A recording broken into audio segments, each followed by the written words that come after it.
Si l'OAS a été chargé l'OAS a été organisé, a été chargé d'organiser le meurtre, je pense quand même que c'est De Gaulle qui a demandé. Nous avons des lettres, surtout la recherche d'Ouddaoudia, qui a dit que De Gaulle était au courant. Donc nous pensons bien que l'assassinat, de plus en plus maintenant avec les archives que nous avons et tout, nous pensons bien que l'assassinat des centres sociaux n'a pas été demandé par l'OAS, il a été exécuté par l'OAS, ou bien par des militaires, par des colonels de toute façon qui étaient dans l'armée française, mais il a été fait à la demande du général de Gaulle. L'assassinat de Mouloud Feraoun, parce que c'est comme ça qu'on va dire, je vais évoquer un petit peu la journée du 15 mars 1962.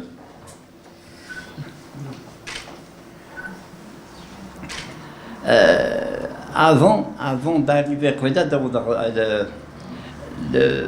le 15 mars, le rôle de Feraoun quand il était à Front National en 1954, dès que la guerre, dès que la révolution a été déclarée, Feraoun était en contact. Peut-être même avant, je me souviens déjà en 1953, à Front National, il y avait des gens militaires déjà, ils étaient déjà, on nous parlait, moi j'étais petit, j'avais 10 ans, on nous parlait sur la révolution qu'on allait faire donc c'était en Kabylie, en 1953, on était déjà prêts dans la guerre, donc en 52 plutôt, quand la guerre de libération s'est déclarée, en 1954, Feraoun est rentré en contact, bien sûr, avec le responsable de la révolution, qui a été assez tôt, pas tout de suite, mais quelques mois après, qui a été Mohamedi Saïd, qui a fini président du GPR, et Feraoun a toujours travaillé avec Mohamedi Saïd. Quand je suis Front National, d'ailleurs, je me souviens, en 1956, quand Mohamedi Saïd devait, ou 1955, quand il devait quitter la Kabylie pour aller en Tunisie, بعثنا واحد الأربعة تيراتنا Front National قال مولود فرعون قالوا لازم تجي البلاد تجي عندي parce que je vais te dire au revoir. Il faut venir me voir au village. Donc, Rahna de Front National, Feraoun ne pouvait pas partir direct au village là-bas, il est parti voir des félagas, c'était pas possible, c'est comme ça qu'on disait là-bas. Donc, Rahna el-Bled, on a pris des vacances, je crois que c'était au mois de juin 50, au mois de juillet 55, on a été, je crois que c'était le 16 juillet 55, à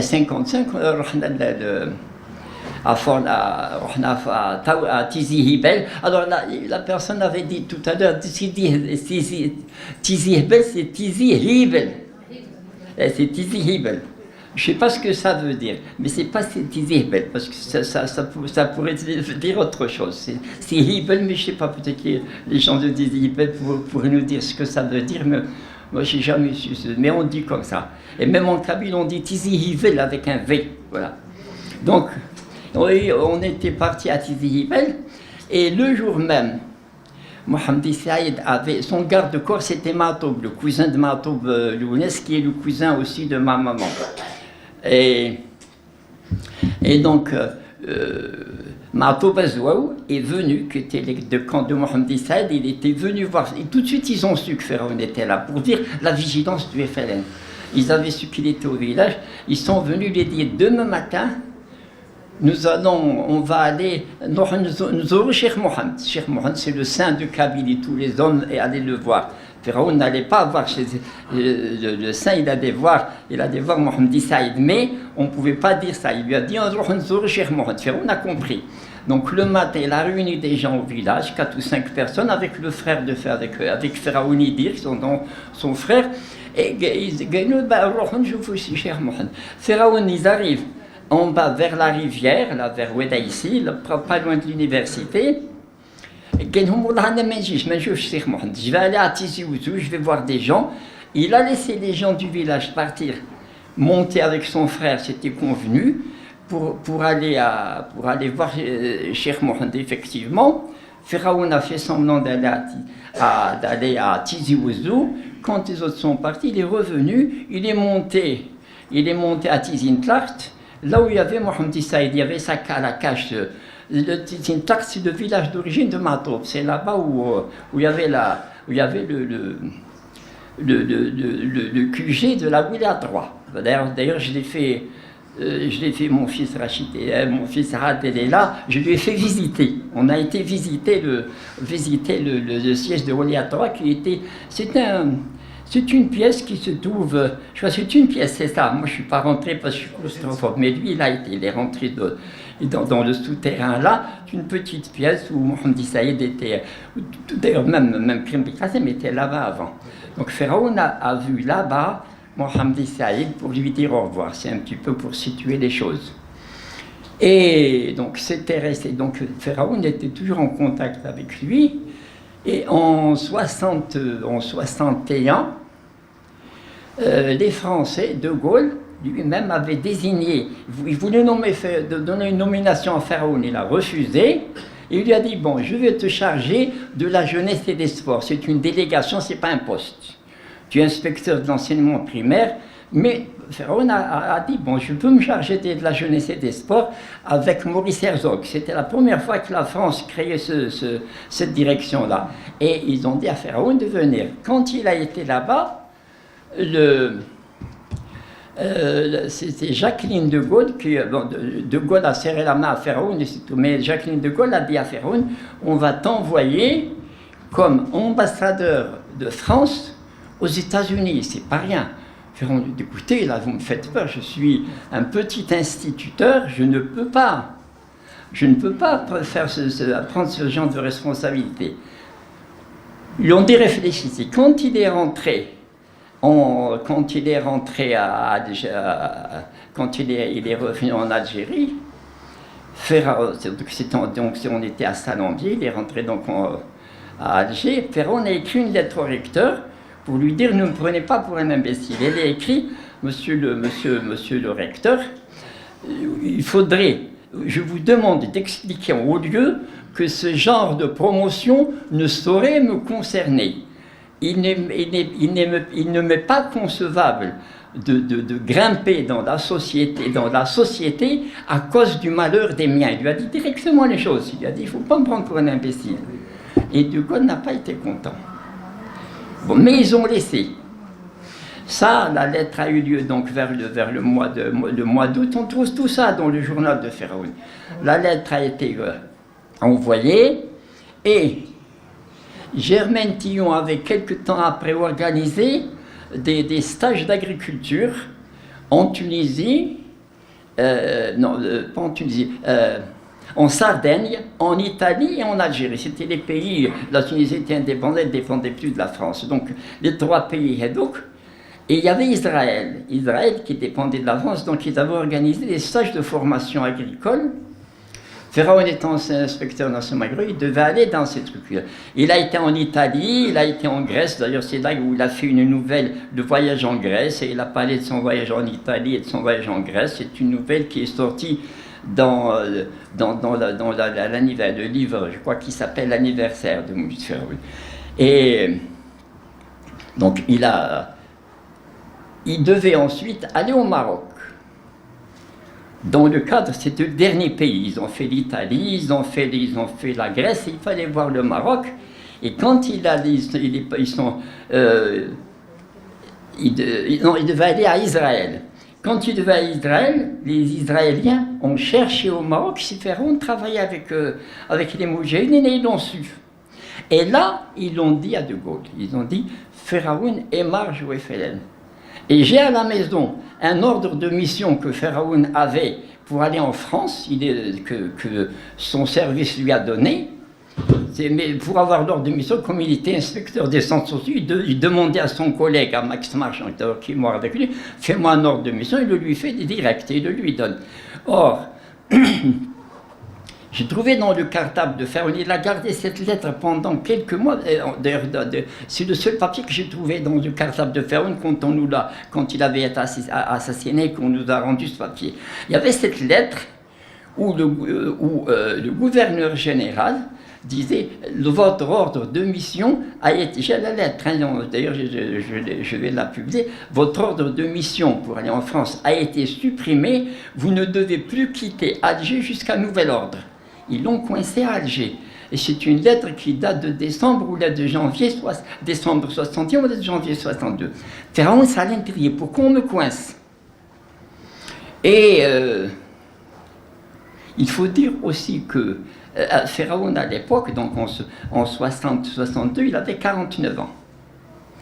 Et il y a très longtemps, quand il avait fait un voyage d'études, je vous raconte toute l'histoire, comment on l'a vécu. Il a donc en 1933, il a fait un voyage d'études à la sortie de l'école normale. Et une dame, il était parti voir les Kabyles de France, dans des quartiers où les Kabyles habitaient, et une dame dans le trottoir l'a tiré, lui a pris la main, lui a dit, toi tu vas mourir à 49 ans. Et il est parti, lui dit ça comme ça. Et Féraoun a toujours vécu avec cette idée, et le 8 mars 1962, on était réunis le soir pour manger, et il nous a dit, voyez, l'histoire de ma mort à 49 ans n'a pas eu lieu. Ça y est, je ne suis pas mort. Bon. Mais il savait qu'à 49 ans, il allait mourir. Bon, c'est incroyable, ça. Bon, on était content, on lui dit, bon, il faut plus sortir, etc. Parce qu'en effet, à l'époque, quand on sortait, moi j'allais au lycée Victor Hugo, quand on sortait, on nous tirait dessus, tu vois. D'ailleurs, là, pour 62, on m'avait mis au lycée, au champ de main-d'œuvre. C'était un peu plus arabisé, c'était pas le centre d'Alger. Mais de toute façon, c'était la même chose. Quand on sortait, on nous tirait dessus. Donc, on évitait de sortir. Et lui, même, il a dit, ma mère lui a dit, ne va pas à cette réunion de jeudi. Il a dit, non, c'est la dernière où je vais. Et malheureusement, ça a été la dernière, mais dans un autre sens. Donc, le jeudi matin, il se réveille, il a dit à ma mère, n'envoie plus tes enfants dehors. Tu fais sortir 4 hommes, il y avait 3 hommes, plus il y avait mes 3 frères, et puis donc lui, ça fait 4, et lui dit, ils vont pas te les rendre tous les jours comme ça. Donc les enfants ne sortent plus. Donc on habitait la villa Frédéric Ling à l'entrée, à côté de la Croix-Rouge de salle du Clos Saint-Lombier. Donc, il a dit, je vais à cette conférence-là, mais c'est la dernière. Il est parti. Nous, on était restés à la maison. Et comment ça s'est passé? C'est que ils étaient en réunion, il y avait 25 inspecteurs qui étaient en réunion, dont des gens qui ont été assassinés avec lui. Et ils sont rentrés en réunion à 9h. Ils n'avaient pas encore commencé l'ordre du jour quand une voiture est venue avec 3 ou 4 personnes. C'est une voiture des gens de l'OAS. Je dis entre guillemets parce qu'après je vous expliquerai. Ils sont rentrés dans la salle, ils avaient une dizaine de noms, ils leur ont ouvert, ils ont tapé, ils sont rentrés, ils leur ont dit levez-vous et mettez les mains en l'air. Ils sont tous rassemblés au fond de la salle et ils avaient les mains en l'air. Nous allons appeler des noms qui vont venir. Et ils ont appelé 6 noms. Il y a donc Féraoun, Oudaoudia, Ali Hamouten, Max Marchand, Bassé et Aymar. Bassé et Aymar. Alors, Féraoun, c'était un Fedaga. Ali Hamouten, il était membre du PPA déjà au début, déjà en 1952, il était déjà dans la Révolution. Oudaoudia, c'était simplement un Kabyle marié à une Française, mais, soi-disant, sa famille était dans la était démocrate chrétien, des démocrates chrétiens aidaient le FLN. En tout cas, c'est parce qu'il était Kabyle qu'ils l'ont mis dans le groupe, je pense, hein. Sa femme était française, il habitait Mouradia, il n'avait pas d'activité pour le FLN. Bon, il pouvait aider le FLN, mais il est inspecteur des centres sociaux, ce n'était pas quelqu'un qui était engagé comme Feraoun. Feraoun, quand il y a eu la grève, les grèves en 57 à Fort National, c'était Feraoun qui les a gérées simplement parce que quand ils allaient voir le sous-préfet, il demandait aux gens de parler, les gens ne voulaient pas parler. Feraoun a dit, bon, puisque moi je peux pas, je parle, je vous explique ce que les gens pensent. Mais en fait, il donnait le point de vue. D'ailleurs, quand le préfet leur a dit, vous allez, quand le FLN vous demande de faire des choses, une grève, vous la faites automatiquement, nous aussi, on vous demande, si vous ne faites pas la grève, on vous met en prison. Feraoun a répondu, monsieur, le FLN, ce sont des bandits. Si on ne fait pas la grève, ils nous égorgent. Mais nous sommes des fonctionnaires français. Nous sommes dans la fonction publique. Si nous faisons grève, c'est un droit syndical. Vous ne pouvez pas nous mettre en prison. Vous pouvez nous passer en conseil de discipline. Et le sous-préfet s'est dit à ce bonhomme-là qui me coince, il faut que je le punisse. Et quelques jours après, quelqu'un de l'OAS avait appelé Feraoun, a écrit ça dans son journal, avait appelé Feraoun à la mairie et lui a dit, ce n'est pas parce que tu émarges aux éditions du Seuil que n'importe quel militaire ne peut pas te donner un coup de pied au derrière. Donc il faut faire attention. Ton école, on peut mettre une bombe. Feraoun a écrit ça aussi dans le journal. Il lui a fait plein d'insultes pour lui dire, on va t'assassiner. C'était au mois de mai, donc tout de suite, il rentre de cette réunion-là, et Feraoun écrit une lettre au recteur, il lui a dit, vous me donner un poste avec un grand logement à Alger. Lui, il était directeur de collège, mais il dit, je ne cherche pas un collège ou une grande école, une petite école, je cherche une école avec un grand logement, parce que j'ai 7 enfants, c'est tout. Donc, et on a eu l'école Salombier, mais c'est une grosse école, en fait. Donc, c'était pour un petit peu replacer les choses. Donc, les gens de l'OS, ils sont rentrés, ils ont appelé les 7 personnes. Donc, parmi eux, il y avait Mouloud Feraoun, Ali Hamouten et Max Marchand, Bassé et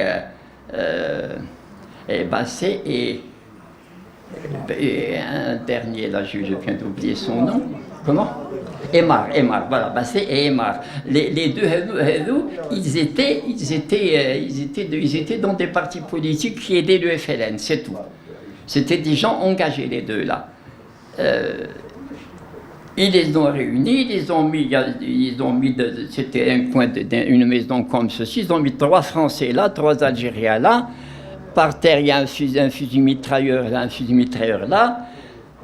Et Feraoun savait qu'il allait mourir de toute façon, parce que dans la nouvelle que l'assassinat de Feraoun qui a été raconté par Assia Dubar, elle disait, quand ils les ont appelés dans la salle, quelqu'un a remarqué que Feraoun était très pâle, parce qu'il savait qu'il allait mourir, il savait que qu'il était dans ses 49 ans et que si l'OAS venait, ils allaient les tuer. Et c'est ce qui s'est passé. Ils ont mis les 3 Algériens d'un côté, les autres de l'autre. Ils leur ont tiré sur les pieds d'abord. Quand ils sont tombés, ils ont continué à tirer vers le bas. Ils les ont laissés vivre un moment. Et quand ils sont morts, ils sont venus, ils ont vu Hamouten était vivant, ils ont tiré dessus. Oudadieu est mort tout de suite. Marchand est mort tout de suite aussi. Feraoun était vivant, mais il mourait, il râlait. Ils l'ont laissé comme ça pour le faire souffrir. Hein. Il est resté comme ça. D'ailleurs, Feraoun, au bout d'un quart d'heure, quand l'OAS est parti, les inspecteurs sont sortis, ils l'ont emmené à l'hôpital. Feraoun est mort devant la porte de l'hôpital Mustapha. Mais il ne pouvait pas vivre, il avait perdu beaucoup de sang. Mais ils ne lui ont pas donné la balle de truc, le coup de grâce pour qu'il meure tout de suite. Voilà. Et donc voilà un petit peu comment l'assassinat s'est passé. Et donc, l'assassinat a eu lieu vers 11h.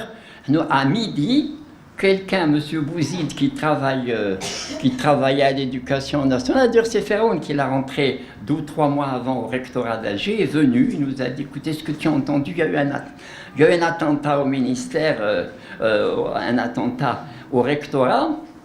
On a dit non, j'ai appelé ma mère tout de suite, elle dit allez voir à l'hôpital. Il n'a pas dit Ferraoun est mort. Il a dit Ferraoun, il l'a emmené à l'hôpital. Nous, on espérait de trouver vivant. On est descendu avec ma mère, effectivement. On a trouvé une salle. Moi, ils ont rentré dans une morgue. Hein. Ferraoun était sur une table, il y avait des autres. Il y en a qui étaient par terre, il y en a qui étaient à claque, etc. Ils avaient juste des serviettes sur le corps avec une étiquette du nom. Mais il y avait 50 morts à peu près dans la salle. C'est quelque chose d'horrible, un petit peu. Mais bon, voilà un petit peu comment Ferraoun a été assassiné. Et quelques temps après, deux ou 3 jours après, on nous a redonné des cercueils. On a été les enterrer au village. Il y en a qui ont enterré leurs morts ici. Voilà un peu comment l'assassinat de Ferraoun s'est passé dans le détail. Je pense que si si l'OAS a été chargé l'OAS a été chargé d'organiser le meurtre, je pense quand même que c'est De Gaulle qui a demandé. Nous avons des lettres, surtout la recherche d'Ould-Daoudia, qui a dit que De Gaulle était au courant. Donc nous pensons bien que l'assassinat, de plus en plus maintenant avec les archives que nous avons et tout, nous pensons bien que l'assassinat des centres sociaux n'a pas été demandé par l'OAS, il a été exécuté par l'OAS, ou bien par des militaires, mais par des colonels de toute façon qui étaient dans l'armée française, mais il a été fait à la demande du général de Gaulle. C'est pour ça que je dis tout à l'heure que Ferraoun avait refusé d'aller aux États-Unis. C'est un petit peu pour ça, et je pense aussi qu'ils ont réuni tous ces gens-là. Ils ont dit, comme déjà, ils n'aimaient pas. C'est pour ça que j'ai dit à Daoudia, ils l'ont pris parce qu'il était kabyle, je pense.